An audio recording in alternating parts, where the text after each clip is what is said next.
the Magician.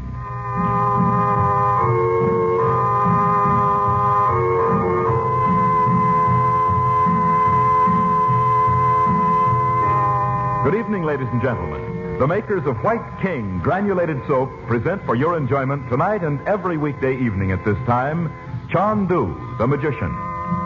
Listen, and you will travel to strange lands. You will thrill to high adventure, romance, mystery. The magic of Cairo and Baghdad and the East, with their strange secrets and mysterious ways, will hold you spellbound as our story unfolds. You will come to love this drama as it is played against a backdrop of Oriental color and intrigue. And just as you will like our story, so will you like the soap we make. White King Granulated Soap. It is so easy on hands that thousands and thousands of ladies say it's just like magic.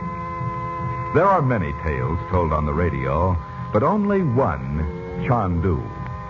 There are many soaps on your grocer's counters, but none like White King. You will love White King Granulated Soap. And when you buy White King tomorrow, save the box top and tell your friends to save White King box tops too. Now, let the play begin.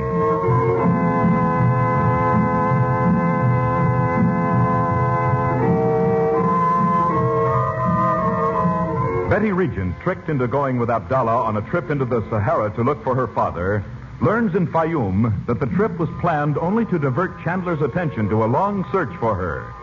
But much sooner than expected, Chandler has found Betty and brought her back to Mena House, the hotel on the edge of the desert from which he is investigating the sinister activities of the man known only as Roxor. The present episode begins in the Regent's suite at the hotel. It is night.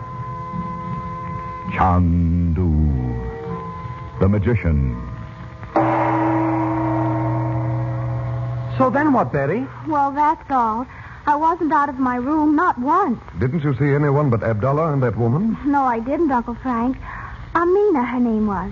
She stayed right there every minute except when she went down for her meals. Well, even when Abdallah came to see me, she just sat there in the corner on a cushion. Were you locked in? No, of course not. But Abdallah said I had to stay there. And I thought every minute he might come and get me, and we'd go wherever Daddy was. How could you be such a goop as to believe anything Abdallah said? I know it was silly. This Amina, Betty, was she at the hotel when you arrived? No, but Abdallah brought her right away. And you know what? She lived in New York for a while. That's where she met her husband. His name's Hassan, and he just... Hassan? Not the man who locked us in that room in Alexandria. Was it, Betty? Well, I don't know. I didn't see him. But Uncle Frank, Amina did say he worked for Abdallah and wouldn't tell her what he was doing. Is everybody in Egypt involved in this? More people than you'd think, Dot. Now, Betty, think. It's important. Is there anything else Amina told you? Well, I thought I told you. She said she listened outside the door when Abdallah was talking to Hassan. Go on. Well, Abdallah said I had to be watched and kept out of sight, so you'd be too busy looking for me to bother about Roxor. What? They said Roxor? Well, not by name, I guess. But something about some papers that would reach their destination while you were hunting for me. So I suppose that meant Roxor. Oh, you've been a big help, that's for sure. I didn't mean to mix everything up. I'm so sorry, Uncle Frank. Now listen to me, Bob. We've been all over this, and there's nothing to be gained by going over it anymore. Betty was wrong. She knows it now. And this must end it. I don't want her reminded of it again. Is that clear? Well, sure. When you get that look in your eye, I bet even Roxor'd run like a stricken deer. And Betty, you must promise me you'll never, never do such a thing again. You know I won't, Mother. That Abdallah. There's someone at the door, Frank. I'll see who it is. Mother, it's an Arab. Good evening. Peace be with you, O Chandu. Thy day be happy, friend. From many men I have heard of thy power as a magician. Oh? And when I knew thou wert indeed in Egypt, I journeyed from the desert to speak with thee. You are most welcome. Come in. I am called Ahmed. I, too, have powers not given to every man. Will the great Chandu be pleased to witness my skill? Why, yes, if you like. Oh, good. He'll have to be good to beat Uncle Frank, huh, Bets? I bet he isn't half as good. What kind of tricks can you do, Ahmed? Many. Would the young Effendi like to see them? Oh, I certainly would. Be it so. Now, if the lady will allow me to take her ring. Mine? Oh, not the emerald Uncle Frank gave you. Don't you do it, Mom. Let him have it, Dorothy. Well, here it is. I take it in my hand, so I throw it from the open window. It is gone. Wait. Give him a chance to show you the trick. But I saw it go flying through the air right out the window. Now, if the lady will take an orange from the bowl on the table, Which one? the one you choose. Here is a sharp knife. Cut the orange if it pleases you. Very well. There. Oh, there's something hard inside. Look, my ring. See, Mother. Well done, Ahmed. Well The done. praise of Chandu falls upon the ears like rainfall in the thirsty sun. And can he lay it on? I like it. It sounds kind of poetic. And now, Ahmed? If Chandu pleases, I will perform the feat of sand divining. Oh, I see. You mean tell our fortunes, Ahmed? Oh, yes, do. By all means. Let's see if anything more can happen to us. The sand can only interpret what is written, the will of Allah. What are you going to use for sand? I have brought it. It is here. Well, we'd better spread the paper on the rug. Get that newspaper, will you, please, Bob? Sure. Shall I spread it all the way out? Yes, Bob. There you are, Ahmed. It is well. I pour out the sand, so I seat myself beside it. The lady will hear what the sand reveals. Yes. What shall I do? Only be silent while I draw in the sand the mystic symbols. A crescent of Islam, a desert sun, the blossom of the lotus. The blossom of the lotus. What do you see, Ahmed? I see thou hast come from far away, from across blue water and high mountains. Isn't he terrific? I see a house not far from the sea. There the sun shines as in Egypt. It is quiet now. The house is empty. That sure sounds like our house at For home. two reasons it is empty. Those who call it home are far away, but more, a precious secret has been taken from it.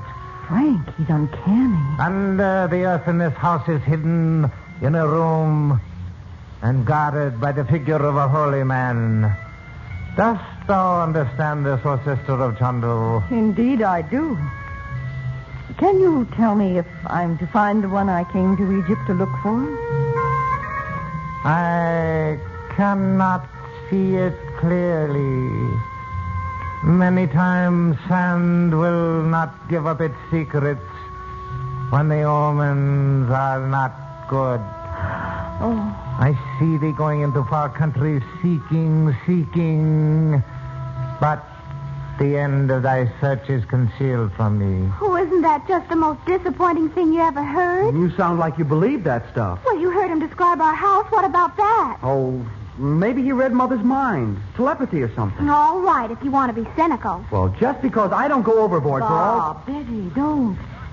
Ahmed, is that all you have to tell me? Sister of Chandu, it is finished. Well, that's the second time he's called you that, Mom. How did you know she was his sister? Oh, let's not ask him. It's more fun not to know. Ahmed, do mine next, will you? If Chandu pleases, Yes, go ahead, Ahmed. as thou sayest. Once more I smooth the sand and make the mystic symbols.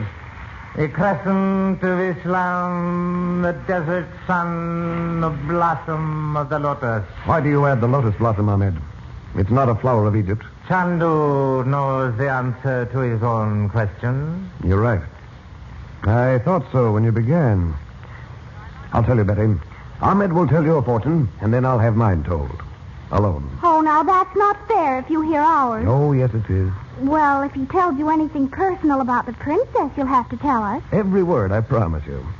All right, Ahmed. Tell the young lady her fortune. You mustn't think I'm curious about you and the princess, Uncle Frank. Oh, no, nothing like that. Let him tell her fortune, Bob. The young lady is one of the fortunate ones of earth. She is cherished by those who love her. Her sky is cloudless. Her days are fair. Well, that's nice, but it's not very exciting. But in the days to come thou must walk carefully. Put not thy trust in those thou knowest not. It's a little late for that advice. Thou art fair in the eyes of one who seeks to do thy people harm. What does that mean? It means $1. Fair in his eyes? Are you kidding? Well, Did that lug make a pass at you? All he said was that I was beautiful. That he thought so, I mean. Well, I didn't pay any attention to him. I was so angry because he'd fooled me about finding Daddy. Well, why didn't you tell me? I'd have made him beautiful with a shiner you could see from here to Gibraltar. Bob, you're not very polite to Ahmed, are you? Oh, I'm sorry, Ahmed. Well, you know how it is, though, don't you? The young Effendi is wise to guard his sister. I have told her all the sand reveals. Well, thank you, Ahmed. Yes, Ahmed, thank you very much. Come along, children. We'll go down into the garden for a while. I'll have coffee sent up. Would you like something else, Ahmed? Coffee, if it pleases thee, nothing more. How long shall we stay, Frank? 10 minutes will be long enough, I'm sure. Don't forget now, Uncle Frank, you promised. I won't forget, honey. Now, Ahmed, what is it? Did you get any word of reason? No, Chandu, I regret. Thou wert wise to know I was of the Brotherhood. Well, I didn't at first, but I never refused to see any man who may bring news. And when you drew the lotus in the sand, of course I was sure.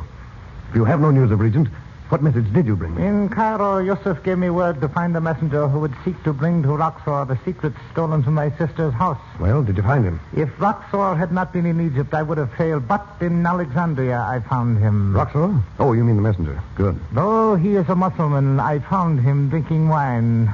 I spoke to him in the cafe. He did not see the drug I poured into his wine, and when he slept soundly, I called a friend to help me carry him to a room apart. Well, did you find the papers? By the grace of Allah, they are here. I took from him every paper on his person. Let's see them. Passport, letter of introduction, credentials. And what's this?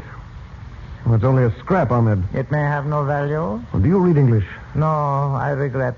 Brother of the Lotus, could I then have served thee better? No, that's not what I meant. It says to Van Boden without delay. Is this all? You're sure you searched the messenger thoroughly? By the robe of Mohammed, it is all, O Chandu. Is it not enough? They passed the drawings to some other messenger. The Regent papers aren't here after all.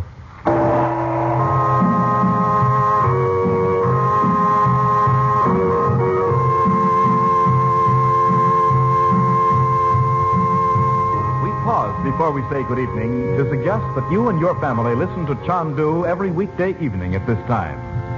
Travel with us to strange places and faraway lands, and thrill with Dorothy Regent and her children Betty and Bob as they're plunged into the mystery and intrigue of Egypt and the Near East. And, of course, we'd like to have you use the soap we make, White King Granulated Soap. You'll love White King. Anything that can be washed may be washed with White King, with safety to fabrics and colors, kindness to your lovely hands, the only hands you'll ever have. So on your radio, remember Chandu the Magician every weekday evening at this time. And at your grocer's, remember White King Granulated Soap. No other soap is like it. You will say, no other soap has ever done your work so well. Good night.